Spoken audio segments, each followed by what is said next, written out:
বিসমিল্লাহির রহমানির রহিম। আসসালামু আলাইকুম। আমি নাহিদ আরজিন, সহকারী শিক্ষক, বদ্বীপুর বহলা সরকারি প্রাথমিক বিদ্যালয়, সাতক্ষীরা সদর, সাতক্ষীরা। আজ আমার নেতৃত্বের গল্প সাজিয়ে বুঝি। বিভিন্ন বস্তু বিভিন্নভাবে সাজাই ও সংখ্যা লিখি। শ্রেণী 1-2 জন্য প্রযোজ্য। সময়কাল 2টি সপ্তাহ। 4টি থেকে 5টি ক্লাস। সমস্যা: অনেক শিক্ষার্থী সংখ্যা চিনলেও গুণের সঠিক সংখ্যা নির্ধারণ করতে পারে না। একই সংখ্যাকে বিভিন্নভাবে ভাগ করতে পারে না।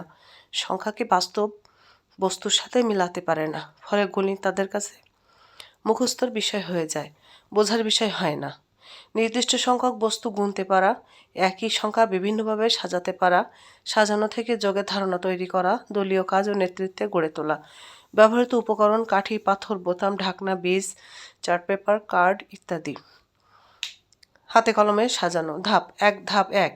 হাতে কলমে সাজানো। প্রতিটি দলে 10টি থেকে 15টি বস্তু দেওয়া হবে। শিক্ষার্থীরা বস্তুর 1 লাইন 2 লাইন গোল করে সমানভাবে সাজাবে। শিক্ষক শুধু নির্দেশনা দেবেন, সমাধান বলবেন না। ধাপ 2। সাজানো থেকে সংখ্যায় রূপান্তরণ করা। যেমন 12টি বস্তু 4টি করে 3টে সারিতে হলে বোর্ডে লিখবে 4 + 4 + 4 = 12। এভাবে সাজানো থেকে যোগের ধারণা তৈরি হবে। ধাপ 3।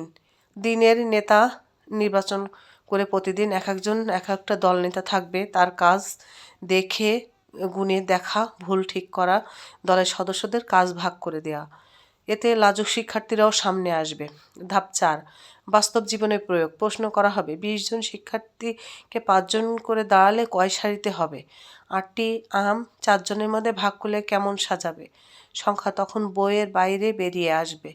মূল্যায়ন কৌশল: বস্তু বিভিন্নভাবে সঠিকভাবে গুনতে পারছে, একই সংখ্যা 2 থেকে 3 বার সাজাতে পারছে, সাজানো দেখে সমীকরণ লিখতে পারছে, দলীয় কাজ করতে পারছে। লিখিত পরীক্ষা নয়, পর্যবেক্ষণ ভিত্তিক মূল্যায়ন। উদ্ভাবনের দিক: মুখস্থ নয়, অনুসন্ধান ভিত্তিক শিক্ষা। স্থানীয় উপকরণ ব্যবহার, গণিতের সাথে নেতৃত্বের সংযোগ, দুর্বল ও সবল শিক্ষার্থীর সমন্বিত কাজ, প্রত্যাশিত ফলাফল: শিক্ষার্থীর সংখ্যা ভয় পাবে না, যোগের ভিত্তি শক্ত হবে, দলীয় নেতৃত্ব সঠিক তৈরি হবে। এতে শিক্ষার্থীদের গণিত ভীতি দূর হবে, গণিতের আনন্দের মাধ্যমে গণিত শিখতে পারবে এবং সংখ্যা চিনতে পারবে এবং বিভিন্ন বস্তু বিভিন্নভাবে সাজাতে পারবে। এতক্ষণ আমার নেতৃত্ব গল্পটি শোনার জন্য সবাইকে ধন্যবাদ।